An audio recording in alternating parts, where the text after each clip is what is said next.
Bismillahirrahmanirrahim.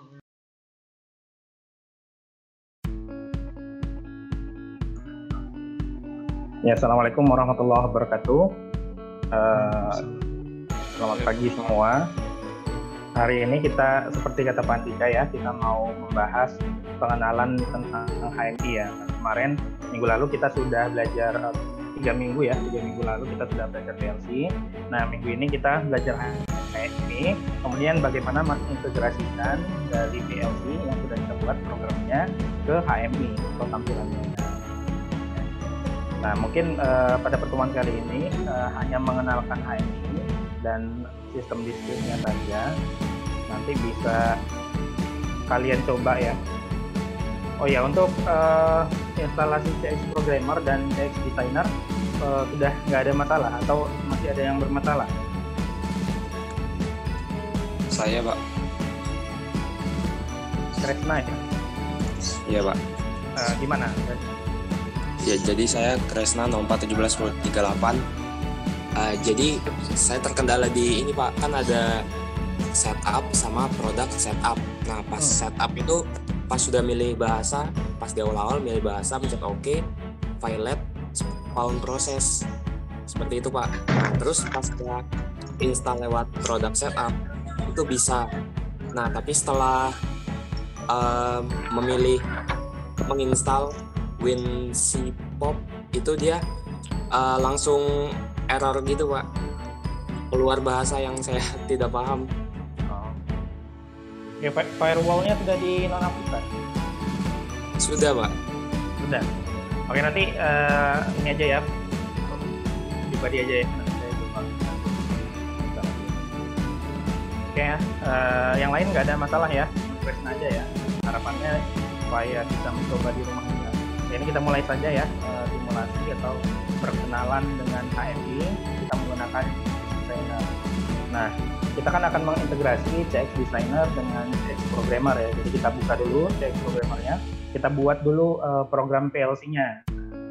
Jika sudah kita buat program PLC-nya, baru nanti si HMI mengikuti berapa jumlah input, berapa jumlah output. Akan begitu ya.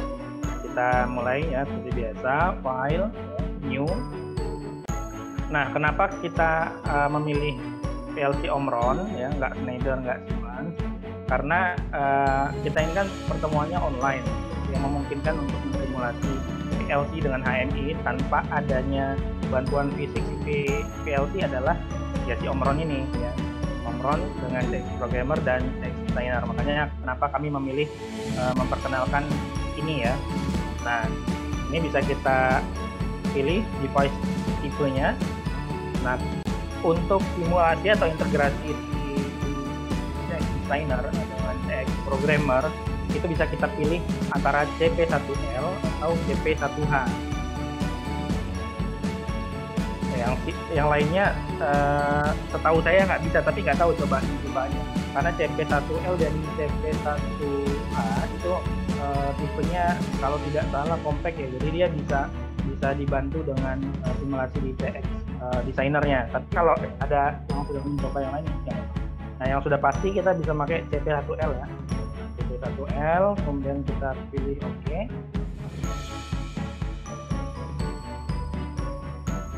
Oke. Nah, kemarin kan sudah belajar tentang timer ya. Jadi kita coba membuat satu program timer. Nanti kita wakilkan di dalam HMI-nya seperti apa. Pertama kita ambil alamat 0.00. Ini start ya.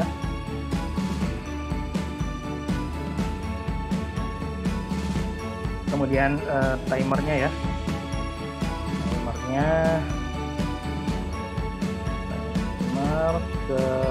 Timer pertama. Kita lihat ini BCD ya. Kita ambil 50 berarti 5 second, 5 detik. Oke, kita tulis timer aja. Nah, kemudian si timer ini nanti akan mengaktifkan sebuah output ya. Kita ambil satu output di 100.00, kita kasih nama motor. Oke, jadi ya, ini sudah jadi program PLC-nya. Nah, kalau sudah jadi program PLC-nya bisa kita buat program di CX Designer atau HMI-nya. Nah, kita buka ya. Saya ulangi ya. Coba jadi buka di CX Designer ya. Kalau yang sudah di-install CX Designer, kita buka. Kemudian kita pilih file, new project. Nah, di sini ada modelnya ini. Modelnya si HMI-nya. Nah, ini semakin ke bawah ini semakin kecil dia. Kita pilih yang atas saja nggak apa-apa, NS15. Kemudian versi sistemnya pilih yang paling update aja 8.9. Terus project titelnya, judul projectnya misalkan timer ya, timer. Kemudian file name-nya sama ya, kita coba kasih timer juga. Nah, ini lokasi disimpannya program ini di mana ya. Kemudian kita klik OK.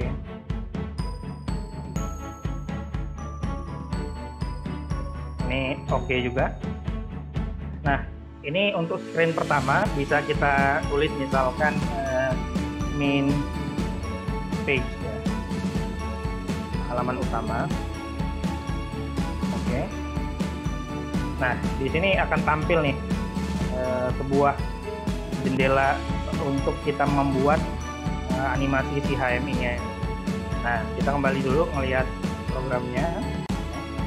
Di sini kan kita membutuhkan satu buah input, berarti input dan satu buah output.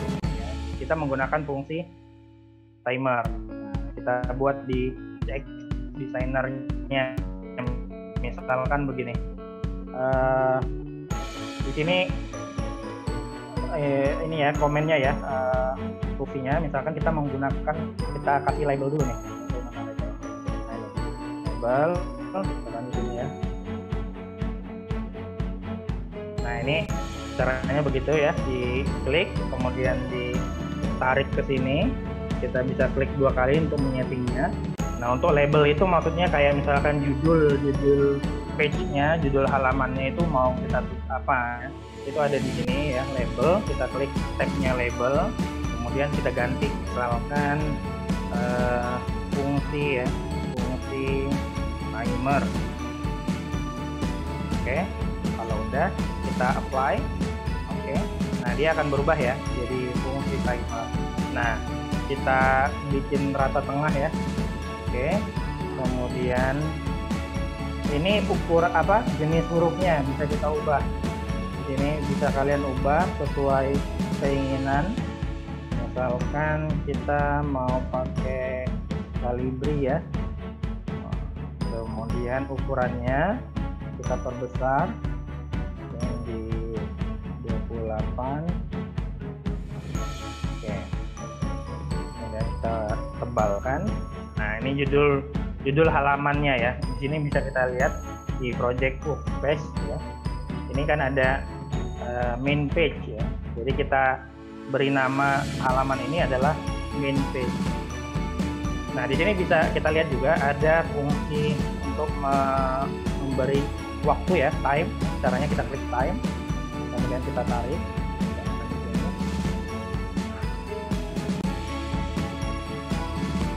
Dia otomatis akan mengikuti waktu sekarang ya. Kemudian di sini juga ada date, tanggal. Kita bisa tarik juga, misal ya, tanggal 15 bulan 10 2020. Nah, kita tadi membutuhkan satu buah input tipe bool ya, boolean ya. Nah, dari sini ada bisa dilihat ya, di sini on off button ya, word button, command button ya, bit lamp ya. Nah, di sini fungsinya sudah lengkap. Ada juga alarm atau event display ya.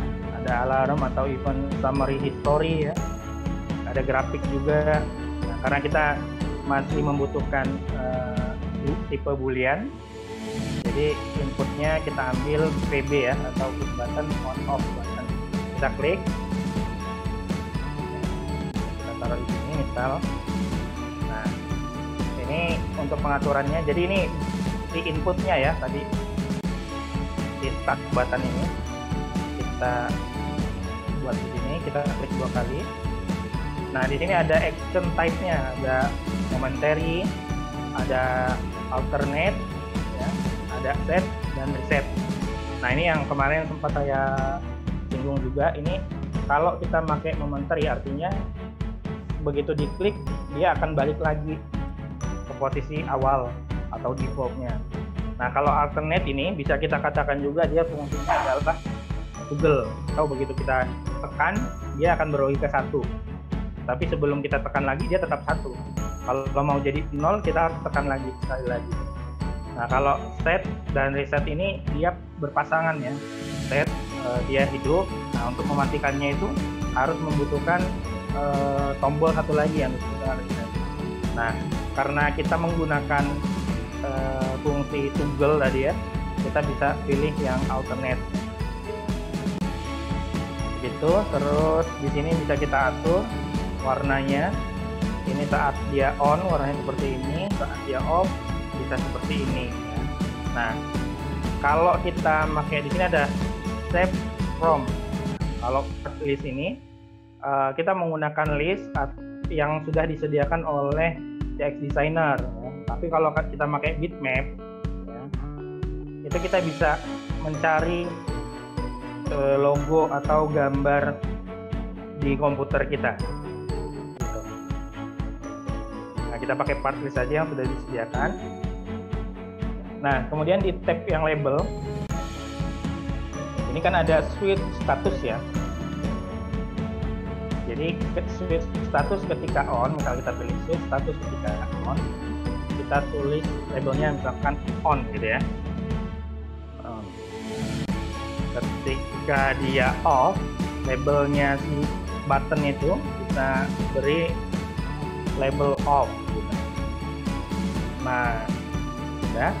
Di sini juga kita bisa memasang password ya. Jadi ketika dia mau mengklik ya atau mengaction start itu pertama kali, itu bisa menggunakan password ya. Nah, ini ada level 1, level 2. Ini yang seperti kita bahas kemarin, ada yang engineer, ada yang operator. Tapi kita belum perlu. Kita masih perkenalan dulu. Kemudian di sini tipenya bisa kita ganti nih. Kalau misalkan nggak suka dengan yang kotak, untuk kadang HMI itu ada beberapa perusahaan yang memang pinginnya tampilannya itu tuh selain fungsionalnya baik, juga secara estetika itu bagus gitu dilihat. Kita bisa ubah-ubah di sini. Misalkan saya memilih ini ya, yang circle ya, yang lingkaran. Kemudian saya apply. Oh ya, ini. Nah, ini untuk color. Ketika dia off, dia akan berwarna abu-abu. Nah, ketika dia on, terserah mau misalkan warnanya jadi apa, berubah jadi apa. Nah, kita default aja ke kuning. Jadi ketika dia off, belum kita tekan dia masih abu-abu. Ketika kita tekan on, itu dia akan berwarna kuning ya. Kalau sudah kita apply, oke. Nah, dia otomatis off kan. Nah, nanti kalau kita tekan dia akan berubah labelnya jadi on. Oke, input sudah selesai. Nah, kita butuh output. Nah, karena output di sini adalah tipenya discrete atau bool ya, 0 atau 1 hidup atau mati gitu lah. Jadi kita membutuhkan di sini juga namanya bitlamp ya. Nah, ini bitlamp. Jadi dia mengindikasi apakah motor itu berjalan atau tidak. Misalkan begini. Nah, ini juga bisa kita atur ya. Kita atur, misalkan dari file bisa kita ambil. Kalau mau yang sudah disediakan pilih part list. Kemudian kita bisa cari lagi untuk ini ya. Kita coba pakai part list yang sudah disediakan. Kita select, kita cari. Nah, di sini ada macam-macam nih, ada meter, ada pipe and valve ya, valve dan pipa. Yang dibutuhkan adalah lampu sebagai indikasi bahwa si motor itu berjalan atau tidak. Nah ini, misalkan saya pilih yang ini aja ya, yang hijau. Nah, kemudian saya klik OK. Nah ketika nanti dia on, dia akan berwarna hijau terang gitu ya. Nah, ketika dia off atau motor itu mati, dia akan abu-abu. Oke, kita apply. Oke. Nah, di sini bisa kita kasih juga ini kayak tadi sama label ya. Pak Anwar. Ya. Iya Pak, ini ada mungkin terlalu cepat Pak, mungkin agak di slow sedikit. Iya. Oke. Atau nanti saya ulangi nggak apa-apa ya. Nanti kita review pelan-pelan lagi. Karena iya, terlalu semangat sepertinya Pak. Nah ini untuk labelnya ya, labelnya itu bisa kita klik juga 2 kali. Nah di tab label ini kita klik ya, kita ubah misalkan di sini kita tulis PB1 ya, atau push button lah ya, push button. Oke. Nah ini kita klik OK. Kita perkecil ya ukurannya.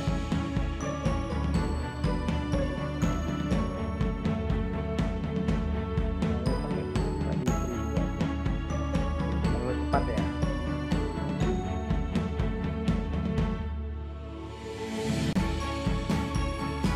Nah ini push buttonnya. Nah di sini si motor, ini bisa kita copy juga sih. Copy biar cepat. Ini kopinya, caranya ngopinya sama ya, Ctrl C, Ctrl V ya, kayak di Word. Kemudian di sini labelnya kita ganti misalkan motor. Nah, apply, oke. Nah, kita bikin rata tengah, ini sudah rata tengah belum? Rata tengah, oke.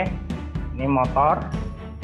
Nah, di sini kan ada, kita menggunakan fungsi timer nih, menggunakan 50 dalam BCD, artinya dikali 10 milisecond ya, jadi 5 second ini. Nah 5 second kita mau tampilkan dia ini, misalkan di sini.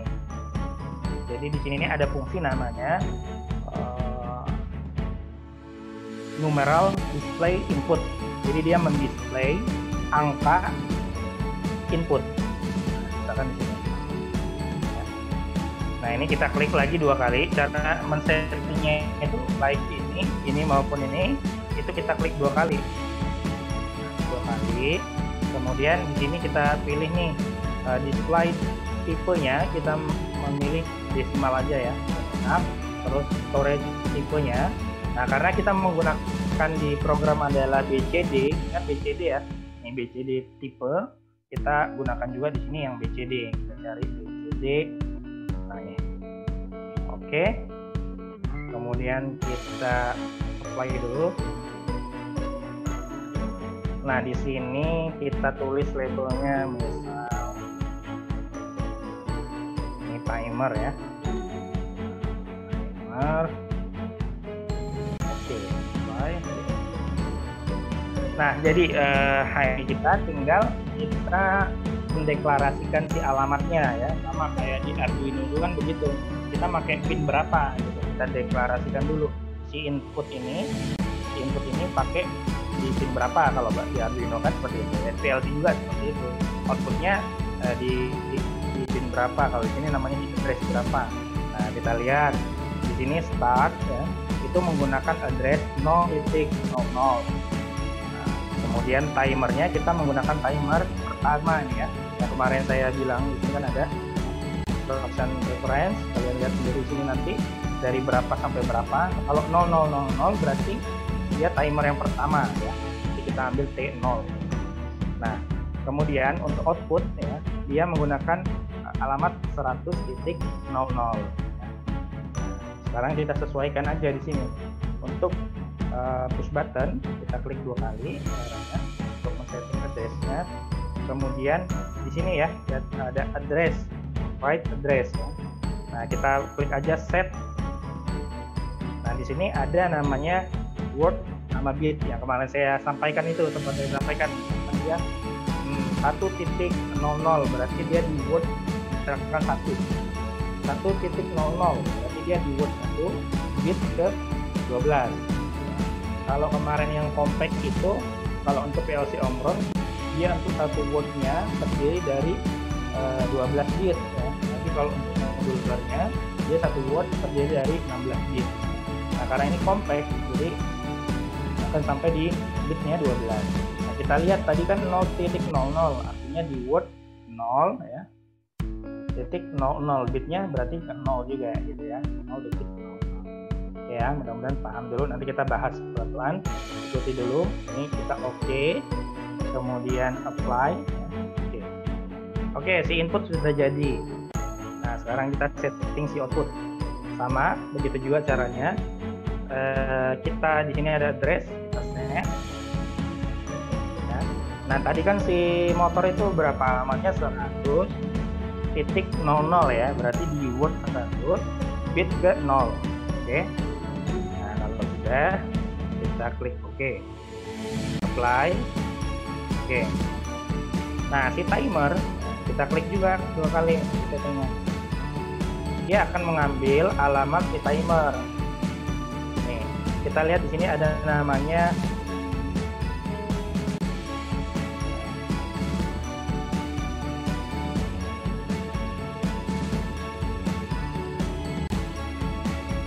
ini address ya, sama ya, address kita set dulu.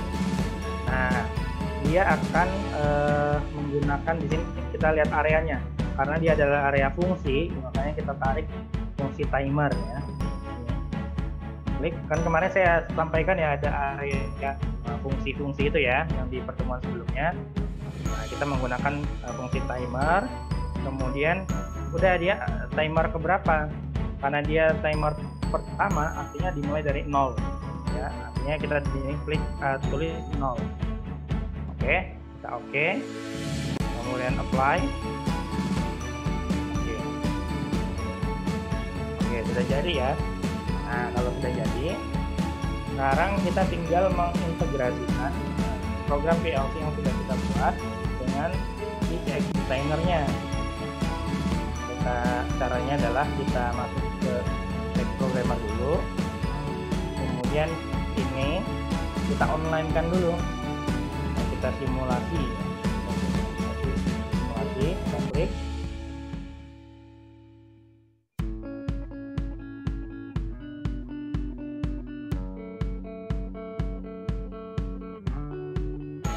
Oke, nah ini sudah online ya, dia sudah online simulasinya. Kemudian kita masuk ke CX Designer.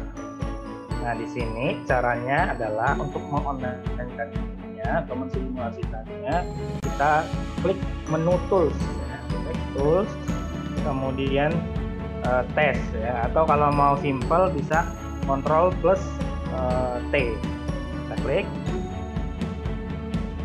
Oh ya, ini harus di save dulu tadi ya. Kita pilih to all, kita save semuanya. Nah, di sini kita pilih connect to CX Simulator. Klik sini. Jadi kita mengkoneksikan si CX Designer ini ke CX Simulator yang sudah kita online kan ya. Oke, kita pilih start. Oke, preparing dulu ya. Kita tunggu sebentar.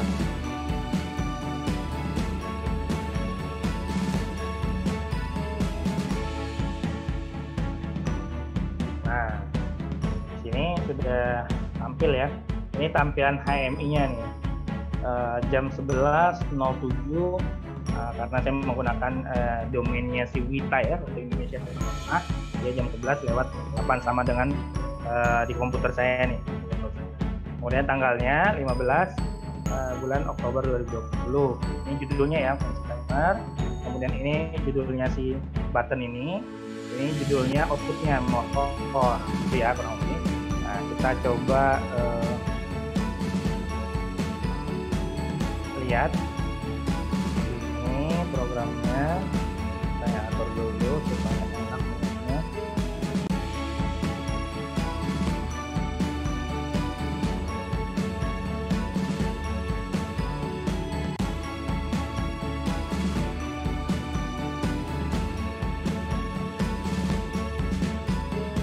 Ini ya. Saat kita tekan push button ini, start ya, di sini akan menyala dan dia akan mengaktifkan timer selama 5 detik. Nah, saat sudah set value yang terpenuhi selama 5 detik, nah, timer ini kemudian akan mengaktifkan atau menghidupkan motor. Nah, nanti di sini akan menyala. Nah, ini timernya adalah timer down ya. Jadi dia akan menghitung mundur dari 5 sampai ke 0, kemudian motor akan hidup. Ya, untuk membuktikannya coba kita simulasi ya. Coba stop. Nah, ini akan nyala ya. Mundur sampai hitungan 0, baru motor akan menyala. Lagi. Nah, ini kan ikut mati. Coba kita hidupkan lagi ya. Ini ya, dia akan hitungannya sama. Di HMI kita. Saat motornya nyala, display di HMI kita akan menyala motor. Nah, itu perkenalan tentang HMI ya. Nanti mungkin fungsi-fungsi selanjutnya bisa teman-teman atau kalian cari sendiri, atau di pertemuan selanjutnya mungkin bisa kita bahas. Terus saya coba bahas sebentar. Saya ada beberapa fungsi ya.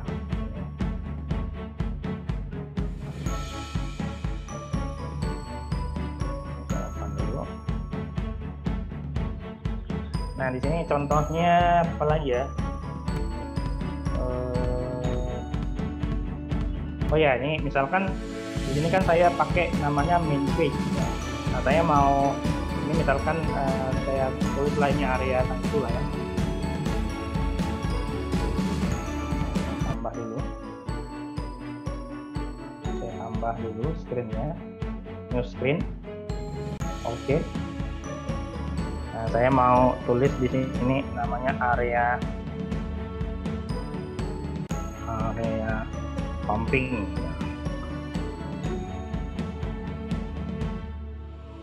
Nah, ini main page-nya misalkan. Yang tadi ini main page-nya. Nah, kemudian kita mau tambah misalkan area berikutnya ya. Kita tulislah namanya area pumping. Nah, di sini caranya nanti saat dia online kita membutuhkan satu fungsi namanya, nah ini command button ya. Ini kita butuh, misalkan di sini kita taruh di sini, kemudian klik 2 kali untuk labelnya. Misalkan saya tulisnya itu area pumping. Misal begini ya, nanti tergantung kalian ini. Oke. Nah, di sini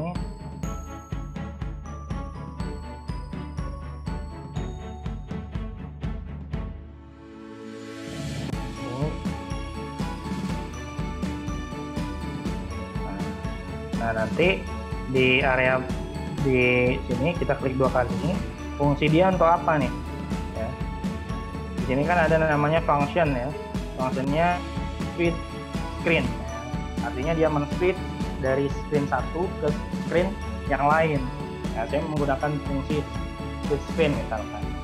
Nah, saya akan menjumping atau memindahkan switch di screen ini kemana? Saya pilih dia akan berpindah ke screen area pumping. Ya, oke. Saya apply. Nah, nanti fungsinya adalah ketika kita klik saat di online, kita klik, dia akan berpindah screen itu, displaynya ke area pumping. Nah, untuk mengembalikan ke main page, ya, kita butuh juga di command button ini ya. Kita taruh di sini, misalkan sama caranya, kita klik 2 kali, labelnya kita tulis misalkan to main page ya. Kemudian di sini fungsinya switch screen ya, kemana kita mau pindahkan dia ke main page. Oke. Kalau sudah apply, oke. Kemudian untuk ininya kita ganti lagi, misal dia sama ya, Calibri di sini. Kemudian saya bold, saya besarkan ukurannya, misalkan. Oke. Nah, ketika nanti dia diklik, dia akan kembali untuk menuju ke main page. Kemudian kita coba ya. Nah, di sini kita online-kan dulu.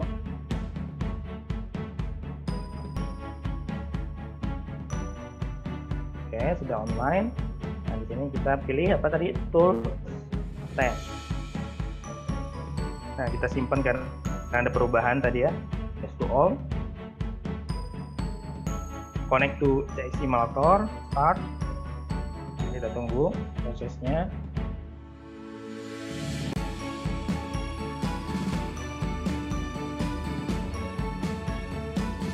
Nah, ini ya.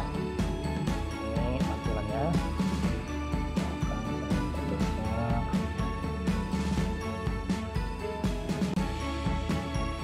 Fungsinya tadi yang tidak ada yang kita ubah ya, fungsi ini hanya kita mencoba membutuhkan satu button yang berfungsi untuk memindahkan switch screen. Kita coba, kalau ini kita klik, berarti kita akan pindah ke screen area pumping. Nah, kita klik, nah dia akan pindah ke screen berikutnya. Ya. Kalau ini kita klik, artinya kita akan menjadikan ini switch ke screen main page. Kita klik, oke, nah dia akan kembali ke. Nah, itu fungsi apa namanya, kalau di HMI namanya pop up.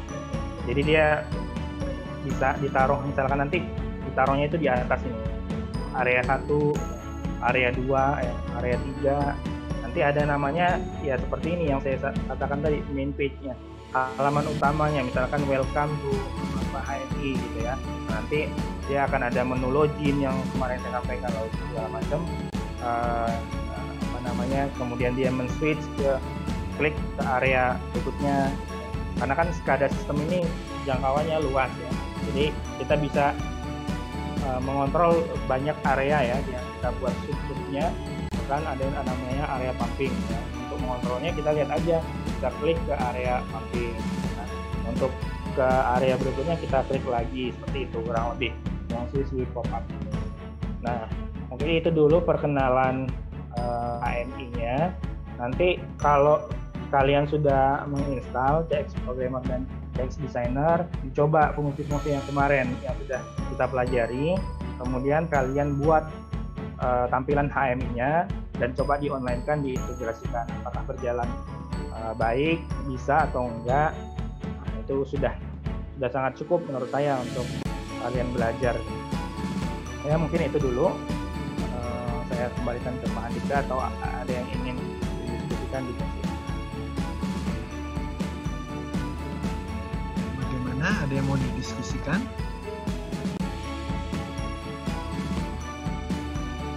Permisi Pak. Ya, silakan Bagja. Ya, nama saya Bagja. Saya ingin bertanya Pak mengenai tadi itu kan kalau misalnya kita maksimalkan ataupun posisinya itu kayak tidak beraturan gitu Pak. Apakah ada fungsi gitu untuk menaruhnya supaya beraturan gitu, supaya kelihatannya rapih gitu Pak? Terima kasih Pak.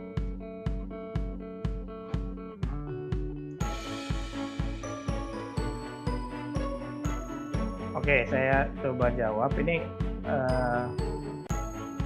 kalau untuk CX Designer harusnya ada juga ya, dia namanya grid ya. Jadi dia akan ada kolom-kolom sama seperti HMI yang lain-lain itu fungsinya ya, untuk supaya rapih gitu ya.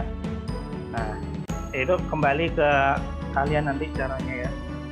Harusnya ada di sini. Saya belum melihat view ya. Biasanya di view grid, play grid ya. Ini di-sharekan saja Pak Anot. Oh iya, belum saya share. Iya.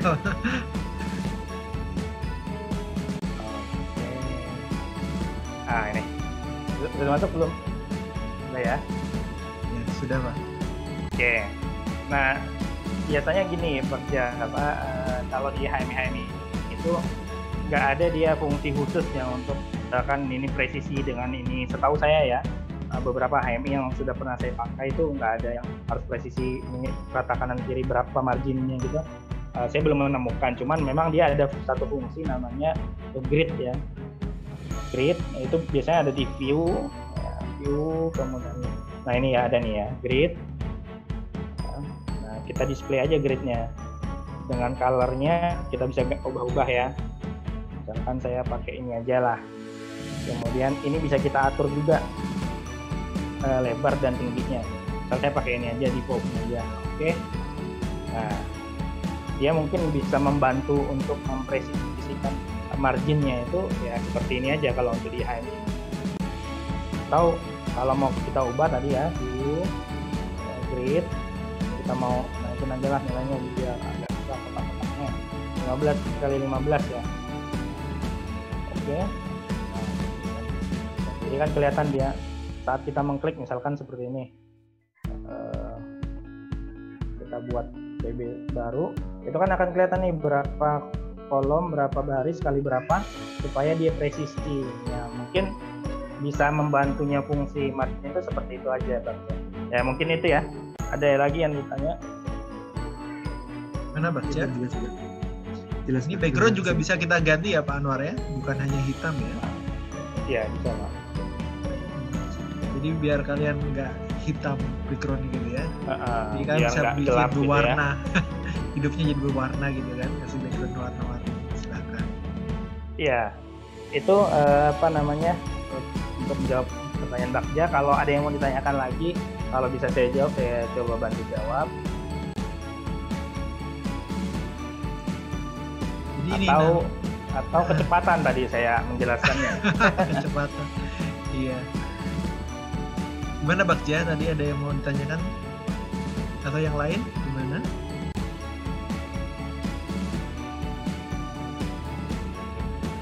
Jadi gini ya, nanti yang tugasnya kalian yang minggu lalu itu kan ada 2 tugas ya. Satu tugas lampu dan yang satunya tugas apa? Saya lupa.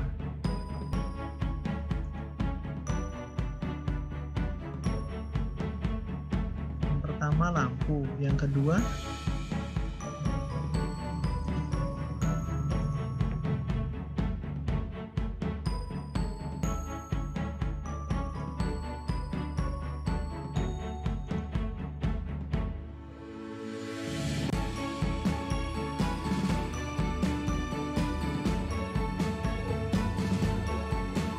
Ini Kresna raise hand ini atau kepencet aja?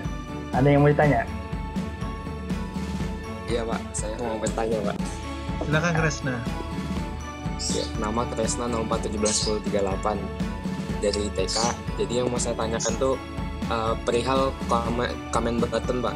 Jadi kalau di dalam praktiknya itu comment button itu apa hanya ada di HMI modern atau zaman dulu sudah ada? Karena kalau dilihat dari fungsinya sih saya pikir lebih bagus kalau menggunakan 2 layar ketimbang swipe screen seperti itu Pak. Oke, saya coba jawab ya. Jadi ketika gini, mungkin kalau yang kita kendalikan itu masih simple, bisa kita buat beberapa screen dalam satu display gitu ya.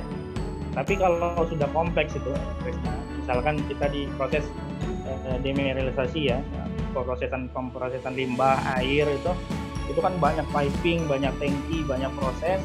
Nah kalau kita nggak pisah dalam beberapa screen, itu akan gambarnya itu akan buat puyeng gitu bahasanya. Terus dan terdisplay itu akan kecil gitu di screen itu akan kecil. Misalnya pipingnya jadi ukurannya sangat kecil, tankinya jadi kecil, sehingga menyulitkan si operator atau engineer melihat status indikator dari display itu gitu.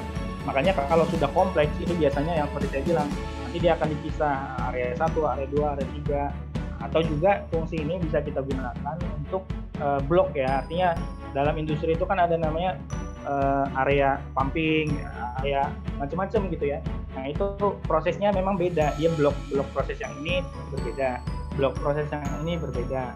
Kemudian PIC yang si di blok yang area ini dia berbeda gitu. Jadi fungsinya dikembalikan ke kebutuhan aja yang seperti saya sampaikan kemarin. Butuhnya dia seperti apa, yaitu fungsi si programmer ya, baik itu programmer PLC maupun programmer KMI. Dia yang akan meng-create sesuai dengan kebutuhan user. Karena nanti user akan menyampaikan ini PID-nya Pak, ini PID-nya saya mau sistem seperti ini. Nah, tugas kita adalah meng-create. Nanti ada verifikasi dari mereka apakah mereka sudah setuju dengan sistem seperti itu atau ada item-item